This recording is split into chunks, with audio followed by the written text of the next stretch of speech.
turno de las conversaciones interculturales. En primer lugar, quiero agradecer a todo el público presente, a los que nos siguen por los diversos medios de comunicación, que son los destinatarios excluyentes de estas instancias, a los panelistas invitados que hacen posible las conversaciones. Quiero agradecer en especial al Teatro Solís por albergar nuevamente una instancia de reflexión cultural, hacerlo extensivo a todo el personal que hace posible la actividad y personificarlo en su directora, la magíster Daniela Buret, que iba a estar presente hoy para dar la bienvenida y por razones familiares tuvo que cancelar su participación.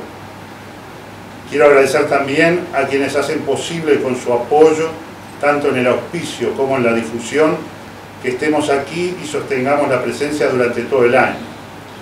Mare Limitada, representante de la División Sistemas Médicos de General Electric, Cooperativa de la Previsión Social de Consumo, Feral, Sociedad Anónima para sus productos Campo Claro, La Onda Digital, Radio Uruguay, Asuntos Públicos TV de TCC. Se dice que alguien no tiene arte ni parte, o no es arte ni parte en algo, cuando ese asunto le es totalmente ajeno. A mí no me mires, que yo en esto no tengo arte ni parte. Hemos escuchado más de una vez, o lo hemos afirmado nosotros mismos en alguna ocasión. No es algo nuevo, es una expresión que, según los estudiosos, se remontaría al siglo XI y fue dicha por quien sería coronado rey de Castilla, Alfonso VI de León, el Bravo, como juramento de no haber tenido participación alguna, ni arte ni parte, en la muerte de su hermano, Sancho II el Fuerte, rey de Castilla, a manos de Bellido Dolfos. Dicen que el juramento le fue tomado por los lugartenientes del anterior rey, el más famoso de los cuales era Rodrigo Díaz de Vivar, el Cid. Encerramos en nuestras disciplinas, en nuestras especialidades, ver solo el árbol y no el bosque, no querer tener arte ni parte en los procesos creativos o de elaboración del pensamiento, más allá de nuestra efectiva posibilidad de incidir o modificar la realidad, puede llevarnos a ser, parafraseando el título del ensayo del biólogo Jacques Mondon, que a su vez parafraseaba al filósofo griego Demócrito, meros instrumentos del azar y la necesidad. En fin, no hay un hilo conductor, sí la necesidad o tal vez el deseo de intercambiar, conversar, juntar gente que es protagonista en sus disciplinas, que son actores ineludibles en sus árboles y muchas veces no llegan a percibir que también tienen su incidencia en el bosque. La convocatoria es entonces hacer arte y parte. Bienvenidos Hugo y Pablo para iniciar este ciclo. Muchas gracias. Vamos a presentarlos. Hugo Rodríguez Almada es médico, especialista en medicina legal, director de la Cátedra de Medicina Legal de la Facultad de Medicina de la Universidad de la República y también es prorector de Extensión y Relaciones con el Medio de la Universidad de la República. Es subdirector del Máster de Medicina Forense de la Universidad de Valencia, de España, y vicepresidente de la Red Iberoamericana de Instituciones de Medicina Legal y Ciencias Forenses. Pablo Romero García es profesor de Filosofía, egresado del Instituto de Profesores Artigas, completando su formación académica en la licenciatura en Filosofía de la Facultad de Humanidades y Ciencias de la Educación. Es el fundador y coordinador del proyecto cultural Arge, siendo editor responsable de la revista Arge.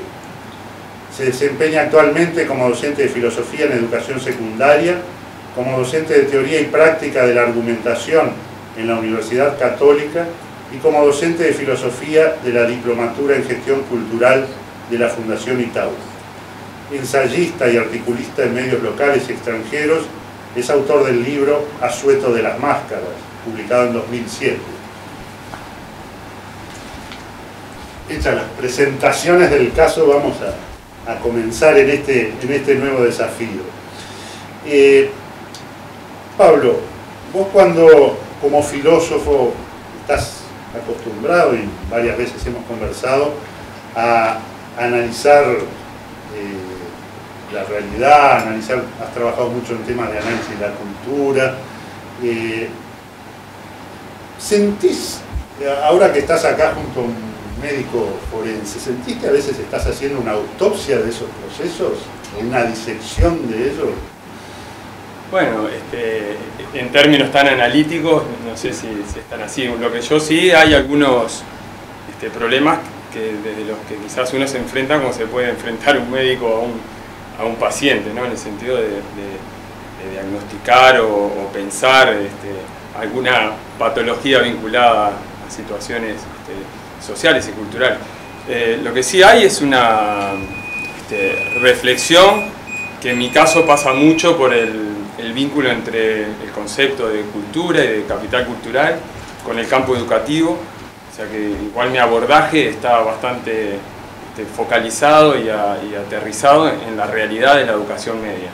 O sea, cuando nosotros hablamos de cultura, que es un concepto también bastante amplio, quizás a mí lo que más me ha interesado finalmente es pensar este tema de la cultura en términos de lo que yo entiendo que tenemos en este momento, que es una especie de déficit de capital cultural, ¿no? Pero esto es, por supuesto, que es bastante complejo y lo estoy diciendo un poco a la ligera porque ahí habría que de entrada comenzar a reflexionar y pensar un poco sobre qué entendemos por cultura, ¿no? Y pensar también desde ahí formas de universalizar el concepto o de relativizarlo.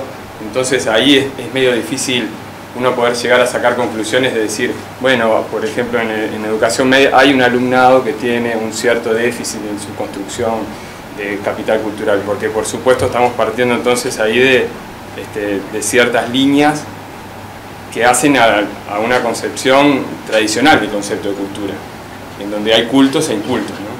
Aquella viejo choque de concebir la cultura como lo opuesto a la barbarie o que existen incultos. Entonces, quizás a mí lo que más me parece resbaladizo y que es complicado y a su vez es un desafío para reflexionar entre todos los actores, es ese terreno, digamos, en el cual nosotros podemos reflexionar sobre cuáles son aquellos valores deseables que nos podemos dar como comunidad, y en el entendido que para mí la cultura está relacionada, y ahí si volvemos a ese análisis de disección o médico si se quiere, inevitablemente está vinculada al campo ético. O sea, a veces nosotros cuando pensamos en cultura tenemos más la tendencia a pensar en las artes, por ejemplo, ¿no? Es esa idea de lo artístico o el arte vinculado a la cultura o a la alta cultura.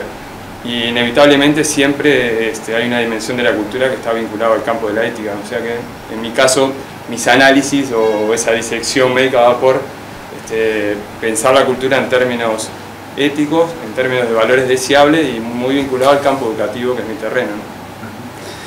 Hugo, yo recuerdo, con Hugo nos conocemos hace mucho, no digo cuánto,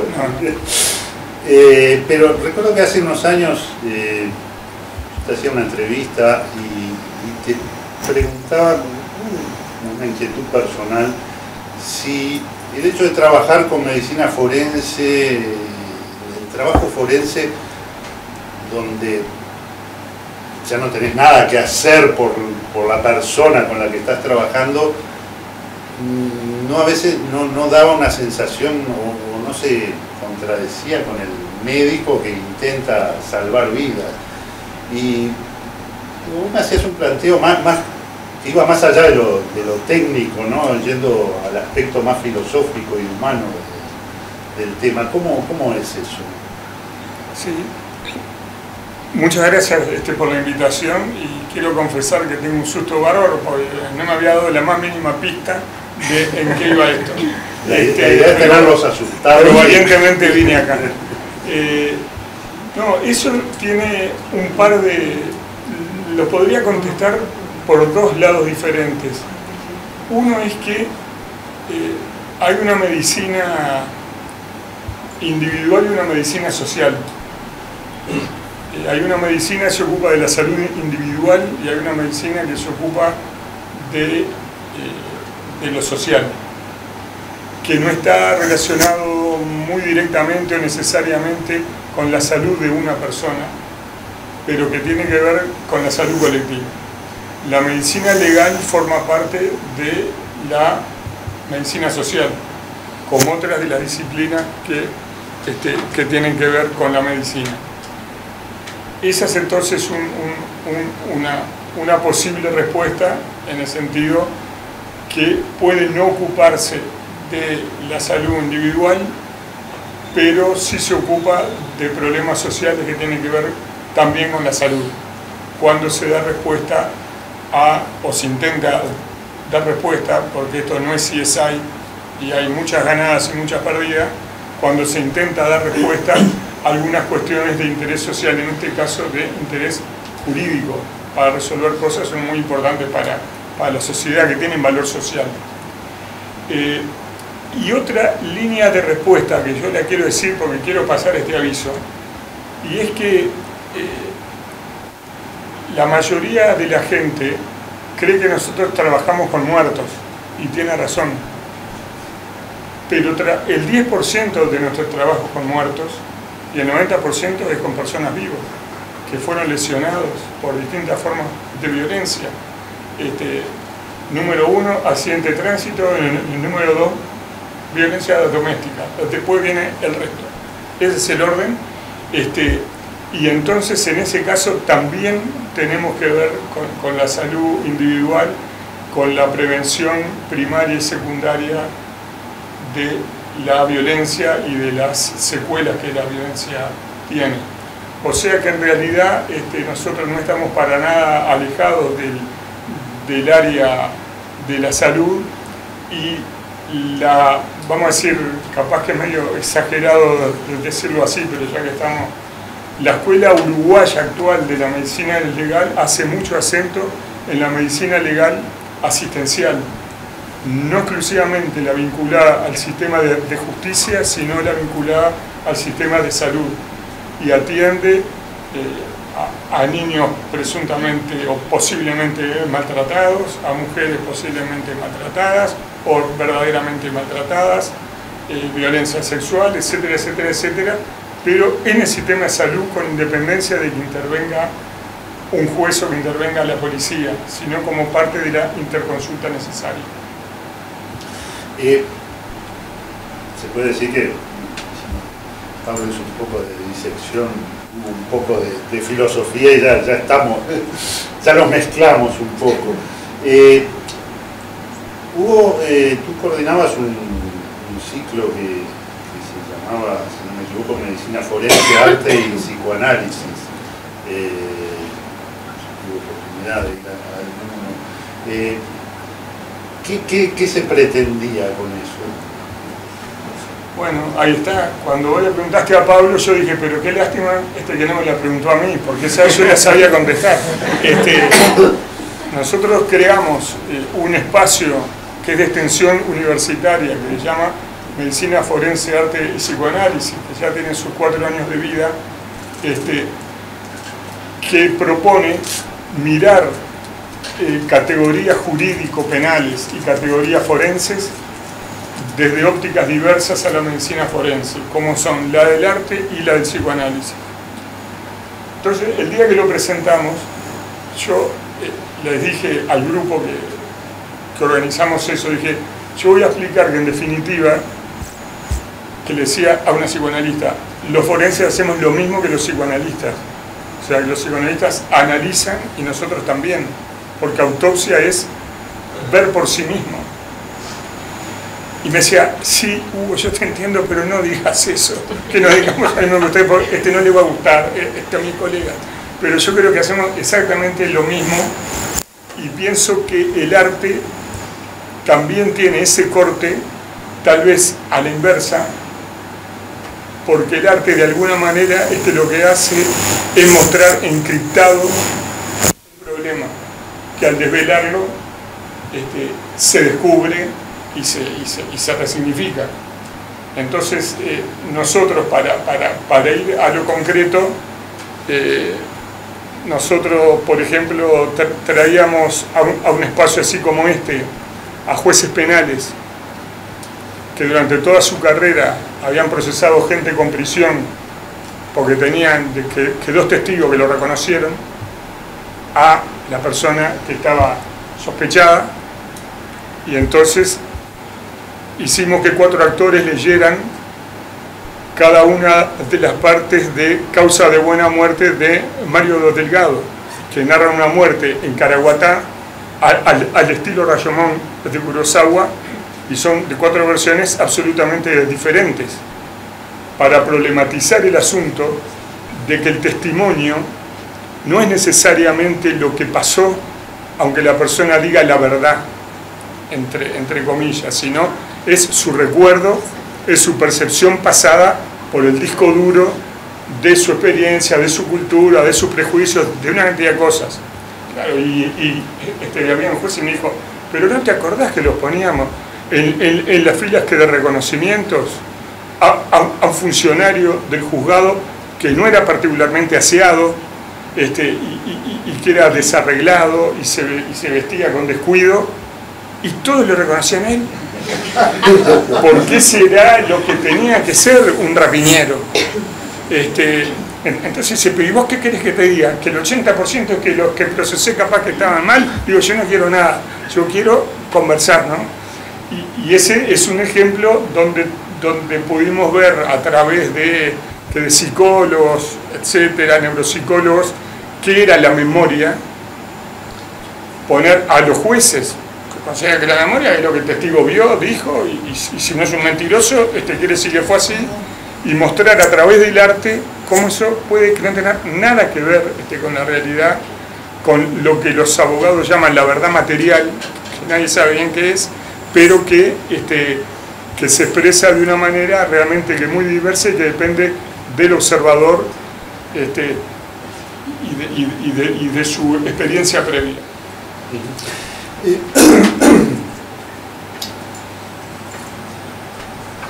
Hugo analiza, vos también analizás. Y desde ese ser y deber ser, como un poco planteaba Hugo sobre cómo debía ser un rapiñero, por ejemplo, la imagen que uno se hace. Tú planteabas temas en la cultura y en la educación. ¿Hay también algo de eso, de esto debe ser de esta manera? Claro, y eso es lo complicado,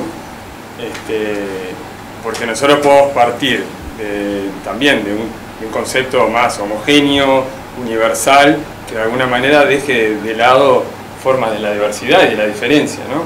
El tema es cómo tramitamos y transitamos para no caer también en otro extremo de universalizar y caer de repente en cuestiones de decir, bueno, esto es lo que se debe ser. Y todo el resto, de alguna manera, queda al margen o debería acercarse un poquito a ese deber ser, ¿no?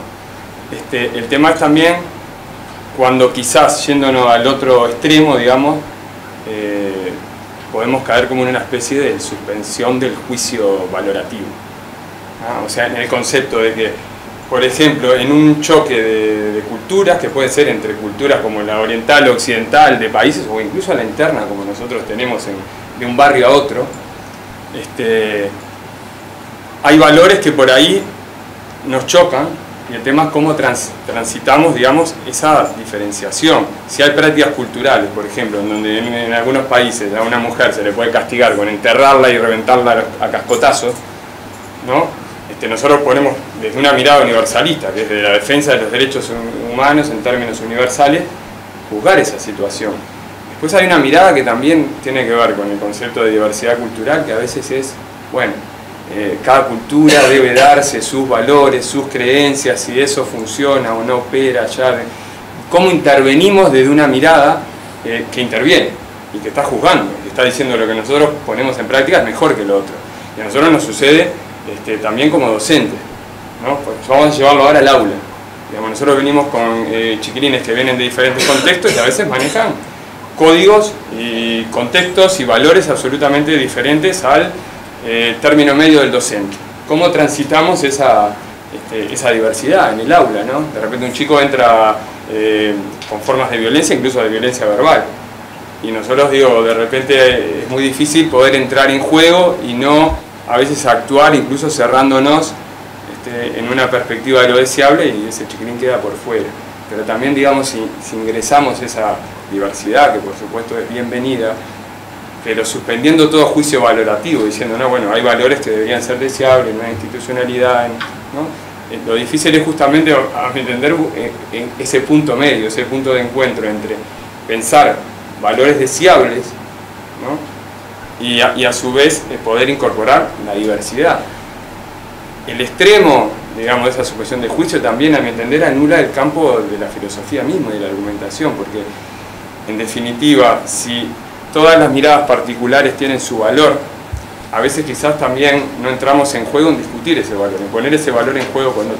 Entonces entiendo, en el sentido de que uno puede decir, bueno, es lo que yo opino, listo, bueno, es lo que vos opinás, tal, como voy para mi casa y vos te vas para tu casa, y lo que hacemos es no entramos en diálogo. Y lo que tiene la cultura, la ética y todo esto es una tensión justamente dialogante. Entonces a veces digo, quizás plantarnos de, bueno, yo tengo estos valores, tú tenés los otros, pero los vamos a tener que poner en juego, ¿no? Para mí es donde ahí está la dinámica de la cultura viva y de la cultura construyéndose. Entonces encontrar ese punto medio es lo complejo, ¿no? O sea, no caer en formas del elitismo, de la ética o de la cultura, aceptar esa diversidad, pero aceptarla también desde un lugar crítico en el sentido de que se tiene que poner en juego y cotejar con otras miradas. Si no, digo, la diversidad, simplemente por la diversidad, yo creo que es hasta una forma de anular al otro. Creo que terminás marginándolo. Entonces, digo, hay que entender la diversidad desde ese concepto, de esa mirada. Y en esa tensión dialogante a la que hace referencia, ¿no? Que sería, digamos, parte o el sustrato de la cultura, ¿no? Hay también todo tú dabas hace tiempo un seminario en el subte, que el título era El fin de la cultura, sí, ¿no? Y hablabas un poco, en algún momento habías hecho referencia a un libro de Vargas Llosa que tiene el título La civilización del espectáculo, que el planteo de Vargas Llosa no es nuevo, se remonta a los situacionistas de la década del 60, como Guy Debord, que hablaban de la sociedad del espectáculo. Como que hay una mediatización y una espectacularización de toda la cultura. ¿Eso no estaría conspirando en contra de esa tensión dialogante? Si me lo preguntás, en mi experiencia como educador, sí. Porque nosotros, por ejemplo, es muy difícil para por ejemplo, un profesor de filosofía enfrentar en pocas horas de aula, venir a hablar de Sócrates, Platón, Aristóteles y enfrentar eso, cotejar a un bombardeo a veces de los medios que hay a mi entender, una banalización o trivialización de contenido, en donde hay una pretensión, por ejemplo, cierta forma de la tinelización de los medios. Es muy difícil poder el educador enfrentarse con éxito a esa perspectiva del jurídico, porque vos le caes, yo contaba, a veces lo cuento porque a mí me ha impactado un poco, tenía un grupo de sexto de medicina y en el primer repartido que lo del año, que eran 7 o 8 carillas, y que ya jugaba con el tema de que mucha cantidad de texto como que también los atosiga y no están habituados y hay poco captación de concentración, de tiempo, ¿no? Entonces combiné algunas imágenes con algunos textos y uno de los chicos me preguntó enseguida si eso era repartido para todo el año. Eran unas 5, 6, 7 carillas, ¿no? Entonces uno veía ahí la dificultad enorme de que a veces uno se enfrenta en esas pocas horas en que tienen los juristas dentro del aula a un mundo exterior en donde hay una cultura de la imagen, ¿no? También se aprende, y me parece bárbaro que hay que usar otros medios también, son nuevas formas cognitivas de aprender, pero lo que uno ha visto también es que hay una reducción enorme de los registros lingüísticos, o sea, los gurises acortan terriblemente su capacidad de manejo de palabras, y todos sabemos que eso también está vinculado a su capacidad de reflexión, ¿no? Y de intelectualizar cuestiones, de ampliar el mundo, ¿no? De abrir la cabeza. Entonces hay una cultura que ha ido dejando de lado un poco lo letrado, por decirlo, y nosotros pertenecemos a esa vieja escuela, pareciera ser, a esta altura somos como anticulturales en ese sentido, ¿no? O sea, tenemos una tarea casi anticultural. Entonces sí estamos peleando en ese sentido con una afuera que diría que no contribuye mucho, ¿no?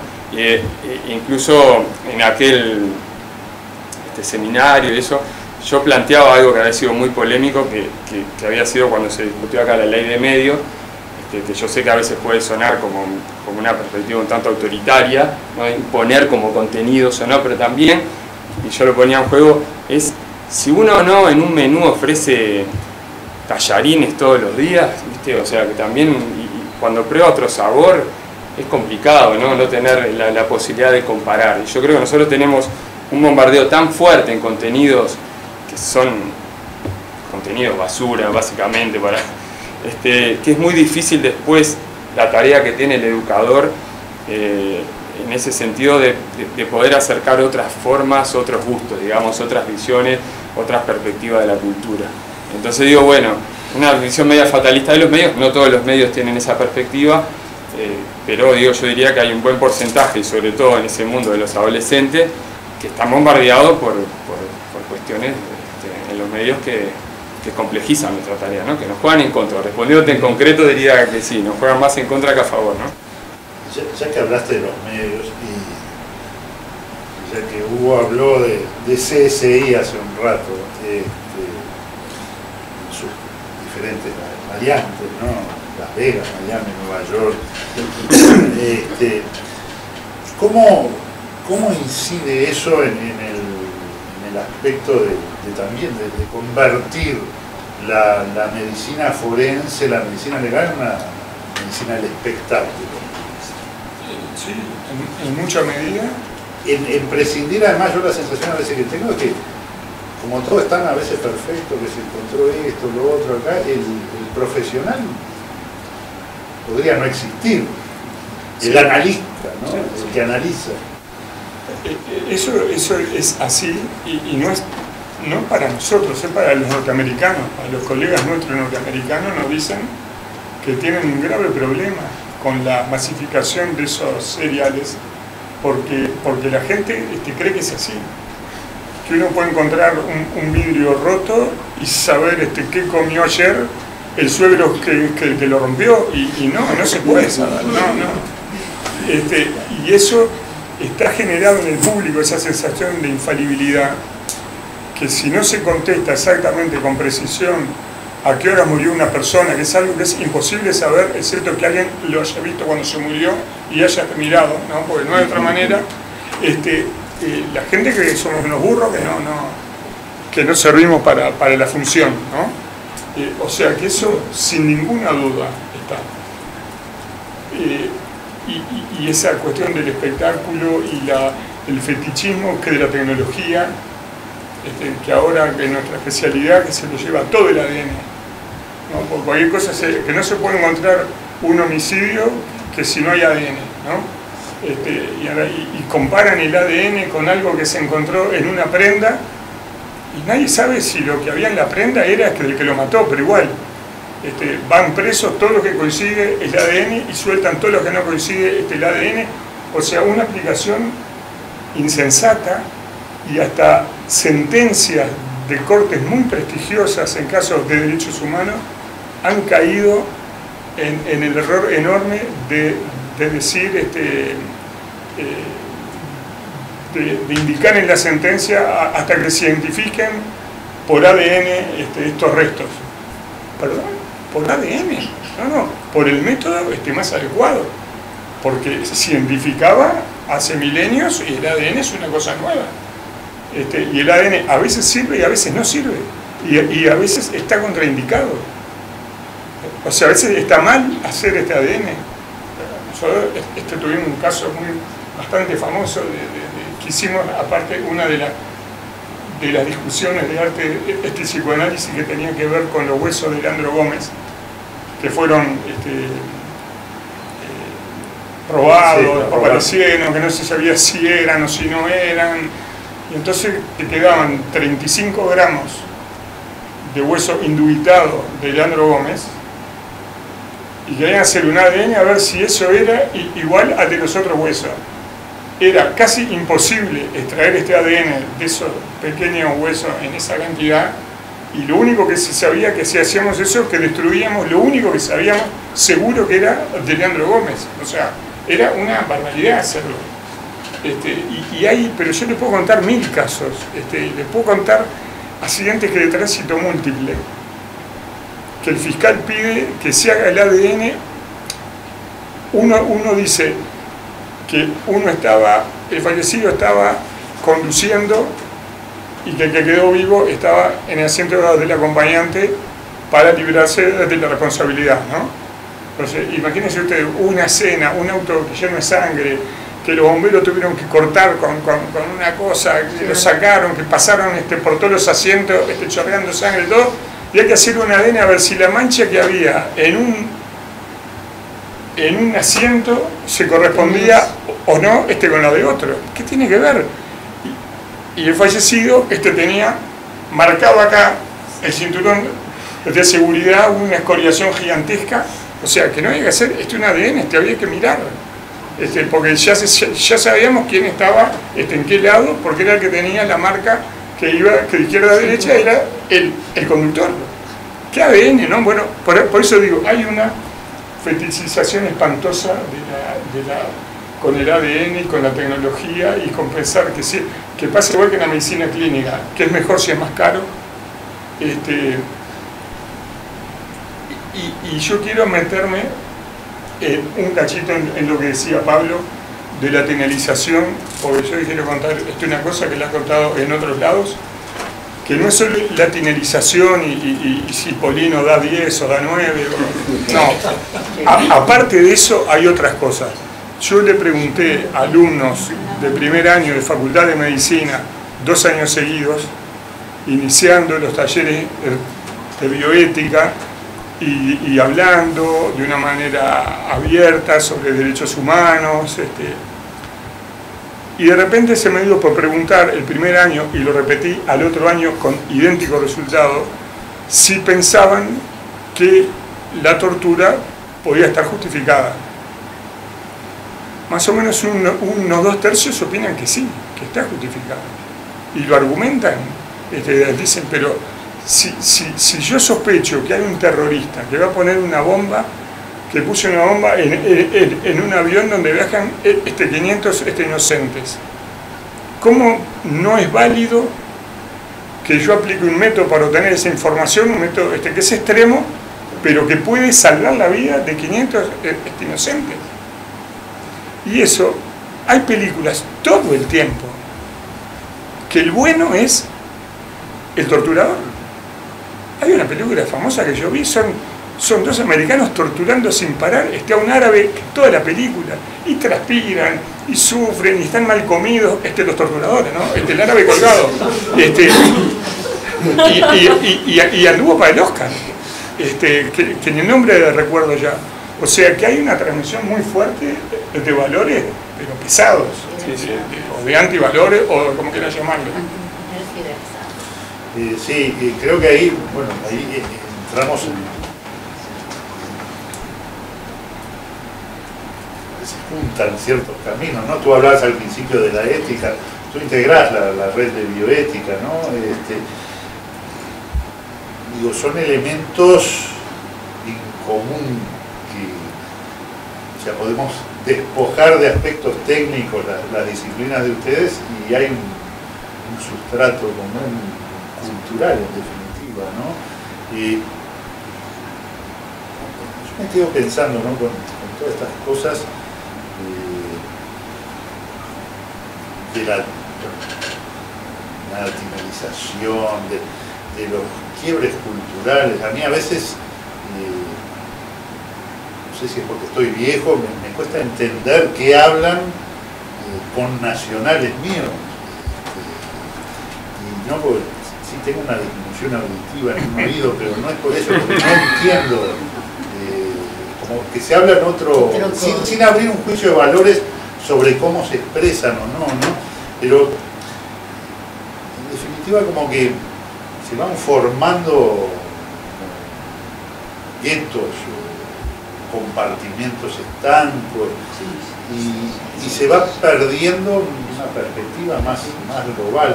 Y yo a veces me pregunto, porque estamos siempre en toda esta dinámica, uno está en la vida para disfrutarla. ¿Es posible hoy con todos esos bombardeos? ¿Se nos plantea disfrutar la vida? Pablo.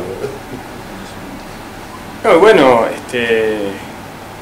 Sí, o sea, a ver, por ejemplo, en el campo de la filosofía, el concepto mismo ¿no? de felicidad o de disfrute está presente, ¿no? Quizás, y algunos autores en particular, justamente te dirían que el objetivo último es, ¿no? Formas de la felicidad en nuestra existencia, y cada uno le pondrá ahí qué es lo que puede concebir como disfrutar o ser felices. Para algunos podrá ser hasta la mera reflexión, ¿no? y apartarse hasta del mundo de los conflictos sociales, y otros meterse de lleno en esta cuestión. Quienes estamos más, si se quiere, desde ese lugar intentando pensar la realidad, pero a su vez estar en el barro de esa realidad, cuando pensamos en formas de una vida disfrutable, de una vida plena, yo no puedo dejar de asociar otra vez, digo, este campo educativo, cultural, a formas que hacen hasta la justicia social. Me refiero, nosotros tenemos ese problema que yo le decía con el campo educativo, y a veces pensamos en términos de formas de justicia distributiva económica, ¿no? Es como más habitual, ¿no? Pero quizás uno de los problemas que nosotros tenemos más graves es, en verdad, esto de la problemática cultural como un cierto bajón de insumos culturales generacional, y generacional en sentido general, no solo de una generación de gurises, pero estamos teniendo ahí un problema complicado.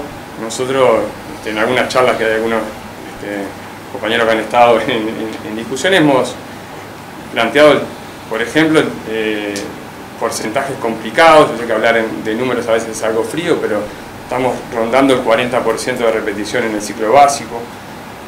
Estamos hablando de gurises de 12, 13, 14 años, un problema enorme de deserción, de repetición. Y yo creo que ese es el desafío más fuerte que nosotros tenemos en este momento como comunidad, porque primero es la generación que nos va a sustituir y que en breve va a estar ocupando espacios, ¿no?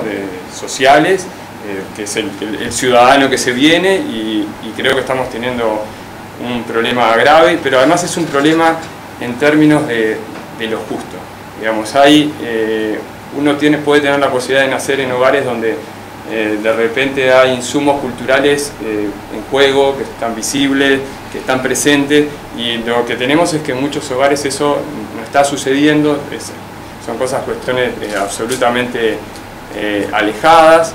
Tenemos problemas hasta de la organización de los espacios, cómo se organiza un chiquilín en su casa para poder estudiar. Tenemos familias no presentes, mucha fragmentación social en ese sentido.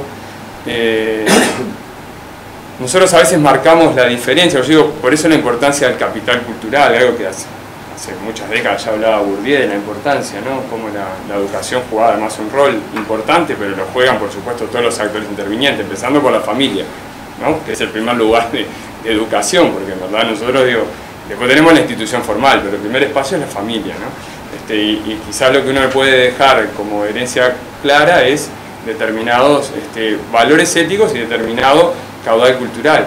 A veces leerle un cuento a nuestro hijo antes de acostarse marca la diferencia. Marca la diferencia en este campo de cómo se distribuyen socialmente las posibilidades.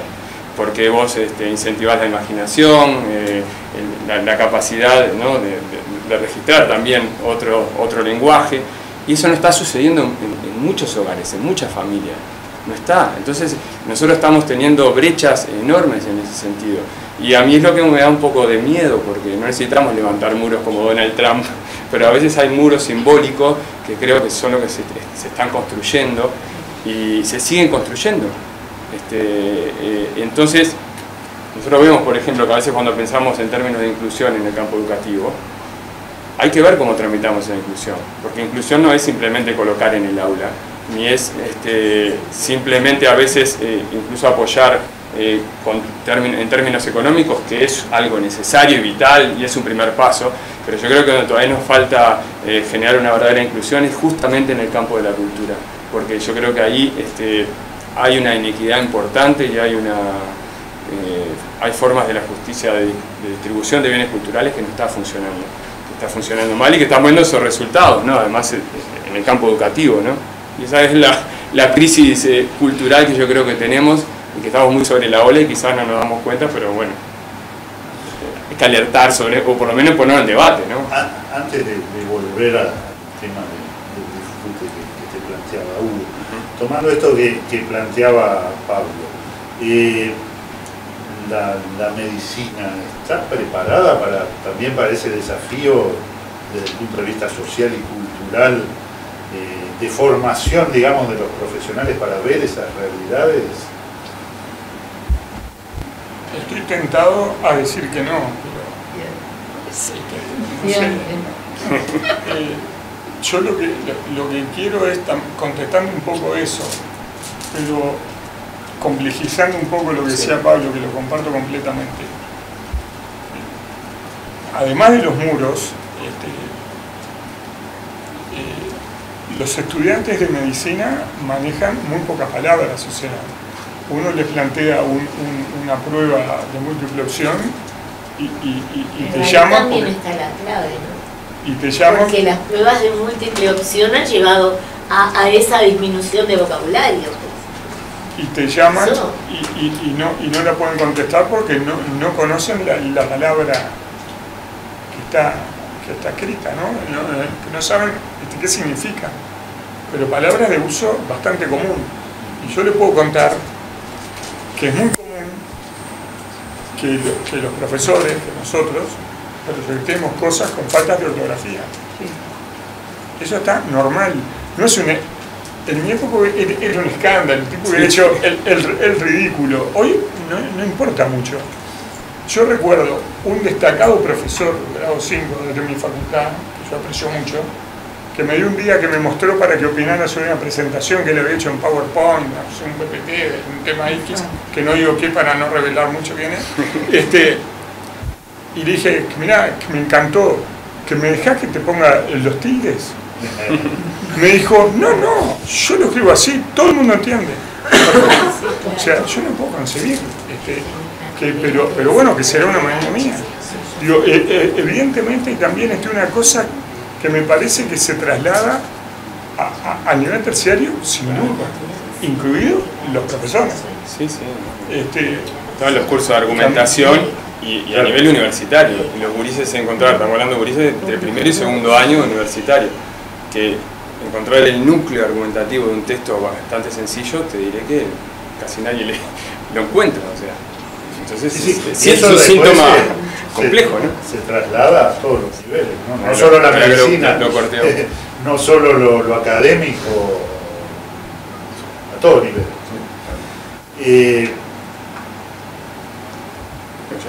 Reengancho con el tema del disfrute. Vos decías, bueno, no solo trabajás con muertos, pero trabajás con gente dañada, con gente violentada.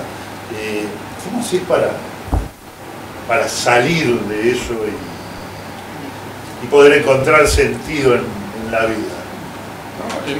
¿Cómo no te absorbe? Yo te puedo asegurar que en una semana que te turno, que es 24 horas, ¿no? O sea, día y noche, una semana para todo Montevideo, que es el régimen de trabajo, que yo no lo hago más, pero hace unos años, pero yo te puedo asegurar que te afectaba, que te ponía irritable, que no digo esté violento para no dar miedo, pero que te cambiaba el carácter muchísimo. Y sin duda, puede ser que uno sea un psicopático y que le resbale todo y que transite bien por eso. Pero si no es un psicopático, no hay ninguna duda que esa violencia afecta emocionalmente y es un trabajo, digamos, que provoca un daño y que también merece darle una contención al trabajador de eso, ¿no? Al que trabaja con la violencia, que no solo con los forenses, hay muchas otras especialidades médicas y muchos otros trabajos, pero estoy hablando concreto de esto, que sin duda, indemne yo creo que no se sale. tiene sin duda y lo digo hasta al revés, que sería espantoso que uno saliera indemne si arranca el día con 3 violadas, 4 accidentes de tránsito, 7 suicidios, claro. ¿Cuánto, con todo esto que planteaste, digo, yo te considero que sos un apasionado de tu profesión? ¿Cuánto hay de pasión en el término de una afición a algo, ¿no? Pasión también es, quiere decir, estado pasivo de un sujeto, pero digo pasión en el sentido de decir, bueno, me juego en esto, pongo, ¿cuánto hay? Hoy que lo mirás además en perspectiva, ¿no? Como cuántos años de ejercicio de la profesión.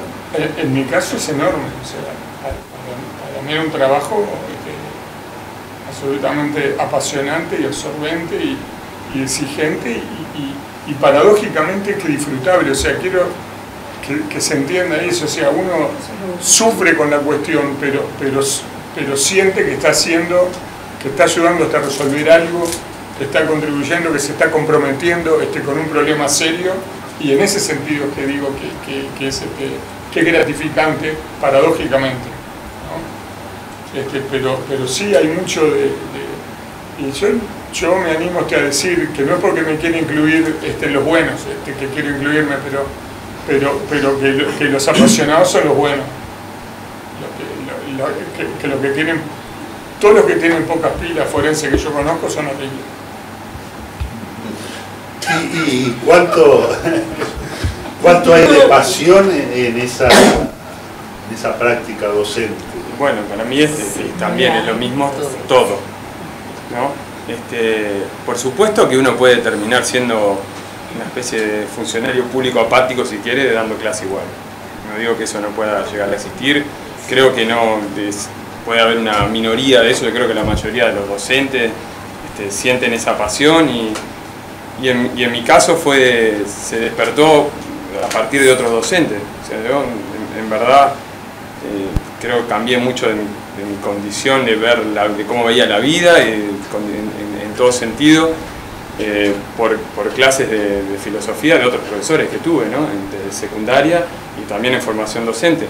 Y bueno, yo en verdad estoy en ese camino de intentar replicar eso mismo que se generó en mí en otros chiquilines y en otros gurises, y poder seguir esa rueda, digamos, de dialogar y de abrir cabeza, de la misma manera que siento que pasó conmigo, poder sentir esa pasión de que yo pueda tener la posibilidad de generarlo en otros, ¿no? Entonces es esa pasión que tiene que ver también con la empatía, en ponerse en el lugar del otro y que yo fuese otro, ¿no? Y que tuve esa posibilidad. ¿Has generado esa pasión en otro? Yo creo que en mi caso yo siento que en algunos casos sí, ¿no? Que en algunos casos sí. Y eso es lo gratificante, ¿no? Digo, uno no puede generarlo en todo porque es una cosa imposible, ¿no? Pero digo, a veces decir, bueno, algo generó ahí, ya es hiper gratificante, ¿no? Digo, es lo que casi decir, bueno, ¿viste cómo valía la pena esto realmente? Cuando se logra eso, uno realmente siente una satisfacción enorme, ¿no? Yo también siento que un puñadito, aprovechando que es el mes de la mujer, pero que un puñadito agarró la onda de ese compromiso, de esa pasión por la especialidad. Tú, digamos, con tu formación científica, con una base biológica, estás muy consubstanciado con que todo tiene su concepción, su nacimiento, su crecimiento, su auge, su muerte, digo, es el ciclo vital, ¿no? El ser humano está preparado sobre todo para el desenlace de ese ciclo, ¿no? O todo para la muerte, estoy diciendo, o todas estas cosas que hoy, esta civilización, esta cultura del espectáculo, apuntan a hacernos creer inmortales o que no nos va a tocar. Yo creo que mayoritariamente es como decís tú, y ahí con la muerte hay una no aceptación, que basta ver cómo nos morimos. En CTI, que llenos de tubos, sin ninguna chance, pero igual, con cosas absurdas como personas con muerte encefálica, o sea, personas muertas. Quiere decir eso, que le mantienen el corazón latiendo artificialmente en base a drogas, cosa que se justificaría solo para donar órganos, para nada más. Y sin embargo es así, cuesta mucho aceptar la muerte, empezando por los médicos, que lo vivimos como un fracaso, con una angustia gigantesca, como que si hubiera... Hay especialidades que tienen, que no nos, de la muerte no nos hacemos cargo. El cirujano opera y dice, quirúrgicamente fue un éxito, está muriéndose el CTI. Pero yo lo veré bien. O sea, todo el mundo trata de decir que la parte está bien, porque cuesta aceptar eso. Y después que se muere, para firmar el certificado que defunción, nadie quiere firmarlo. Estoy hablando que no digo a nadie, hay muchos casos que no hay manera, porque yo me supongo que eso capaz que supone reconocer o enfrentarse a ese fracaso, no sé a lo que, pero es un problema. Como que nos cuesta reconocer que hay un final de un proceso, ¿no? ¿Cómo se labura eso?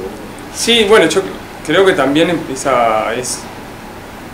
algo muy epocal, pero por ejemplo yo diría que tiene que ver incluso con una adolescentización de la sociedad, ¿no? O sea, que va más allá de eso, porque los mismos cánones de belleza, de eterna juventud, están como muy instalados. O sea, yo creo que antes de la muerte ya, digamos, si alguien sigue su ciclo vital y llega a la vejez, ya la vejez parece ser un problema terrible, en el sentido de que mucha gente la asume con una negación fuertísima, ¿no? Como ya no estoy vivo casi, ¿no? Porque hay tanto en verdad una valoración de lo joven, de lo bello, de lo vital, que lo otro parece ser un ocaso terrible de la vida. También, insisto, con los padres de estos adolescentes. Cuando tengo charlas con ellos, porque tienen problemas sus hijos en el campo educativo, y están más adolescentizados que los hijos. O sea, entonces tenemos un problema enorme, ¿no? O sea que iría hasta un poquito antes, ¿no? El problema es más incluso grave y profundo que, por supuesto, imagínense pensar en la muerte, entonces, ¿no? Y además una cultura de lo divertido, de lo efímero, ¿no? Entonces, incluso, yo digo, no, ya casi los gurises no pueden aburrirse, como si fuera un pecado, ¿no? O sea, ir antes, hay un problema con que poder tener, ya ni la muerte, el espacio de soledad que uno necesita para reflexionar, ¿no? O sea, el ocio en términos de la soledad creativa en la cual uno se enfrenta, ¿no? A sus propios dilemas existenciales. Directamente la gente le escapa. Es como que no, y se enchufa todo lo que puede para ocupar esos espacios. Por eso, de hecho, hay una cultura del entretenimiento que funciona bárbaro en nuestra época. Porque en verdad la gente no quiere estar con muchos problemas en la cabeza, ni pensar su existencia, ni pensar la muerte, ni nada. O sea, si le das algo que lo enchufe y esté ahí ocupando el tiempo, pasa bárbaro. Entonces ese es un problema, ¿no? Complejo, que lo tenemos mucho antes de acercarnos a pensar la muerte. Ni siquiera la pensamos porque nos entretenemos para no pensarnos nuestra propia existencia. Con respecto a esto, y atando un poco con el principio, yo le quería poner un ejemplo, porque viene a cuento de cómo yo empecé a descubrir que el arte ofrecía una mirada que podía ser, a través de la intuición, más que del conocimiento científico, mucho más potente para explicar algunas cosas, digamos, ¿no? Entonces nosotros, supóngase que los problemas que del final de la vida son problemas de la ética clínica clásicos, que la eutanasia, que la distanasia, que el encarnizamiento terapéutico, que los paliativos, oye, que los estudiantes y que los colegas dicen que sí, está bien, ¿no? Pero uno sabe que después, en la práctica, la cuestión no es tan fácil como decir que sí en los libros o contestar lo que saben que queremos que contesten en el examen. Entonces yo un día probé una cosa y me dio resultado. Eran todos intensivistas pediátricos. Y entonces, que aparte de que les gusta mucho usar la palabra reanimar, ¿no? O sea, que nos creemos que reanimamos, que devolvemos el alma, ¿no? Que resucitamos gente. Y entonces yo les proyecté el episodio de Lázaro en el Evangelio según, no sé, San Juan creo que era. Entonces la camina del Evangelio vino y se murió Lázaro y le avisaron a Jesús que estaba por no sé dónde y vino, llegó a los 4 días, abrió la cosa, estaba descompuesto, que levántate y anda, y Lázaro se levantó y anduvo, ¿no? El médico que lo resucitó. Y le puse luego el Evangelio según Jesucristo, que de Saramago, que el episodio es maravilloso, porque se muere Lázaro y va Jesucristo como loco a resucitarlo. Y María Magdalena lo abraza y le dice: ningún hombre ha pecado tanto que merezca morir 2 veces. Y Jesucristo, que se puso a llorar y se abrazaron, que es lo que hay que hacer cuando muera, pero no resucitarlo. Y con esa imagen entendieron todos clarito de lo que estamos hablando, que las personas cuando llega a su final, llegó el final. No hay derecho a prolongar artificialmente, cruelmente el final, digamos. Hay algo también de querer modificar las realidades a veces, ¿no? ¿Podemos? No digo la resucitación, ¿podemos modificar la realidad?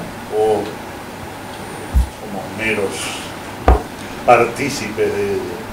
Bueno, sí, en el caso de la ausencia, el motor obviamente es el de la transformación e intentar no reproducir, digamos, ¿no? Cuestiones. O sea, que ahí, por lo menos uno se lo plantea como un motor de impulso, es transformar estas cuestiones de las que venimos hablando, ¿no? Formas de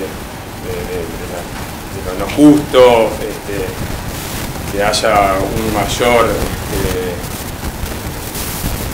cantidad o discusión o en juego para que nuestra sociedad mejore en su conjunto y a su vez en el plano individual los sujetos que tenemos como alumnos.